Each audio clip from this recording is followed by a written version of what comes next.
was old enough to even have a chair, I would just crawl everywhere.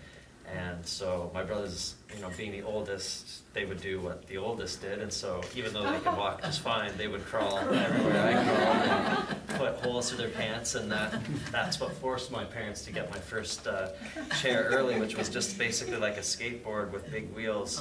That was just a makeshift thing that was made. That was my first opportunity to go fast. So yeah, early beginnings.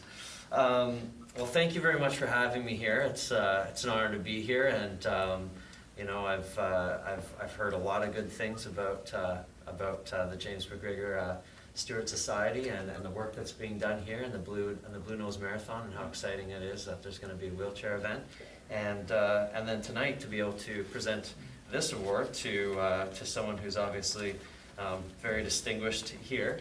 So just going to read a little bit here.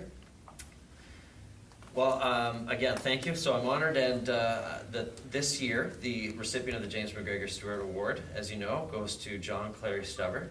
Mr. Stubbert is known as a lifelong athlete. He's conquered the barriers that presented him from spina bifida, and then the expectations of others as to the capacity of him to excel as an athlete.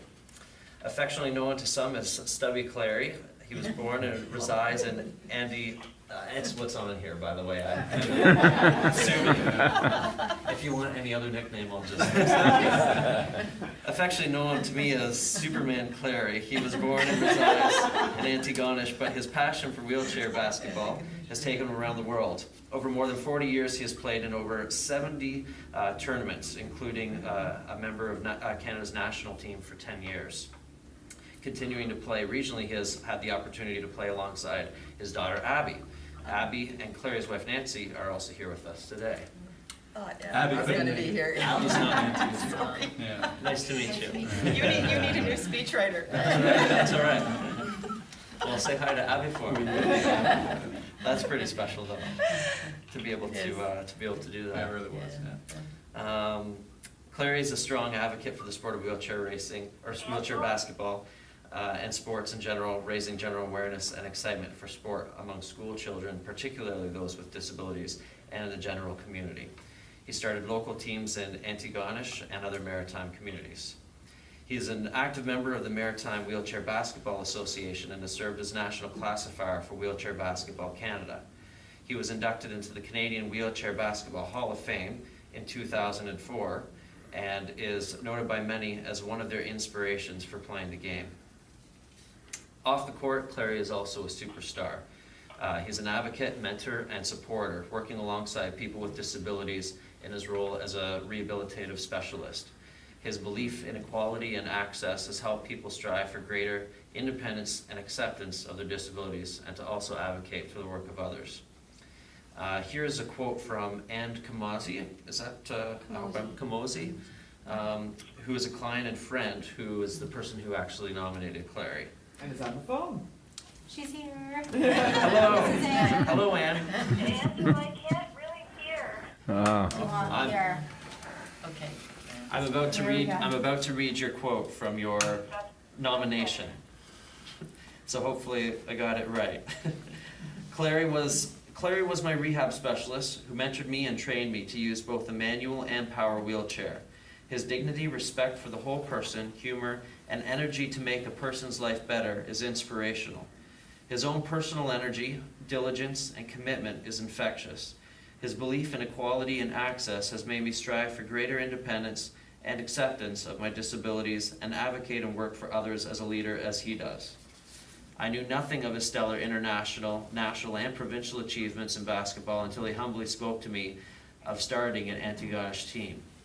While caring for his many clients spread all over northern Nova Scotia, Clary continues in leadership roles and advocating athletics for the disabled. I can't think of a better candidate for this award. Clary, I hear that you're humble, but your accomplishments and accolades reveal you as an exceptional person and on and off the court. And so, on behalf of everyone here, I would like to present you with this certificate and check by the James McGregor Stuart Society.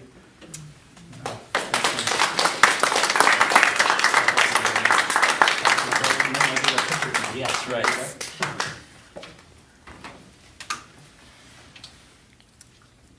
Great.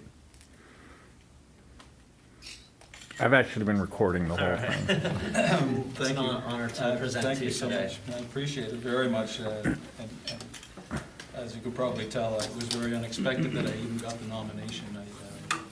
First of all, it's especially nice to get it from you, Josh, because athletics has been very important to me. Like my whole thing that I was going to say was all there. So my involvement with sport has been a huge part of my life. So to have somebody of your level of athleticism means a lot to me. Thank you. My years in the national team were a wonderful experience. I traveled the world and made so many friends that are still friends of mine today. And it led me actually into my present career, because when I retired from the national team, I was working in Alberta, and Nancy and I came back and I started to work selling the first ultralight wheelchair in the country called Quadra at the time. That was followed shortly afterwards by Quickie, and Quickie, of course, is still around today. But selling that out of my garage while I worked at CFDR, I was a radio announcer there for a few years, soon proved to be too much, and I approached Linda Maureen Harding at that time about this great new chair that you really should be looking at. We got to get people out of these 50-pound E&J chairs into this, aluminum frame that was so adjustable.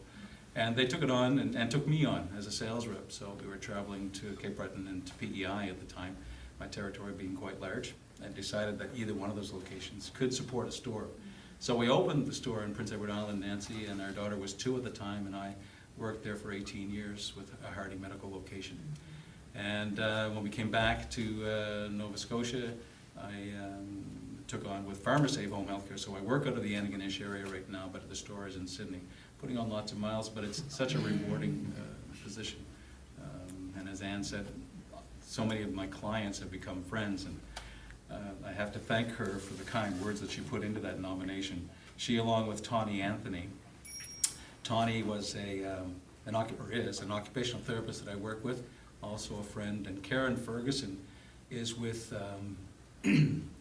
Maritime Wheelchair Basketball Association. She's been playing for years and on the advisory board as well, and she and Tawny both wrote letters in support of the nomination, so I wanted to acknowledge them. And of course I'd be remiss if I didn't mention Nancy, because she's put up with me every day for 33 years and has also been so supportive and encouraging with all of this gallivanting around the country playing basketball and the long work hours that we had put into the business. So she really kept the good ship Stubbert afloat all these years, and I love her for that. When I was nominated, I of course looked into the James McGregor Stewart Award, and what a phenomenal man. I mean, he accomplished so much in his life, and it was at a time when families would have children with disabilities and say, well, we'll just close the door and we won't talk about him, we'll just keep him back here. But he was having none of that, obviously, and he advocated so well for the disabled. I enjoy my basketball time right now locally in Antigonish, because we do a school program is one of the things, where I go into the schools with wheelchairs and talk to the students not only about the sport of basketball, which I love, but also about my own disability, about some of the issues around Antigonish and surrounding areas, accessibility-wise, and actually inclusion as well, because basketball allows able-bodied people to play. We encourage it, and we have teams made up of males, females, people with disabilities, able-bodied people as well, and we need that to develop our teams and our league. So in that way, I think we're bringing people. I've had 20 people out to a practice on Sunday nights now that came out of the school program, so really quite excited about that. I just want to thank Anne, I know I've done that already, but also the association for the award. I got a call and an email on the way up, actually. My chairs right now are in Berwick. They've been at the school there all week, and the teacher that had them said, I'm so sorry, we had a couple of flat tires and there's some spokes missing. So this is going to go a long way towards maintenance of the chairs, and that's exactly where it will go into the Antigonish Minor Basketball Association. So I appreciate this very much. It'll come in very handy. And I thank you, Anne. Thank you very much for the kind words, and I don't know if I'll be able to live up to that, but thank you. Thanks so much.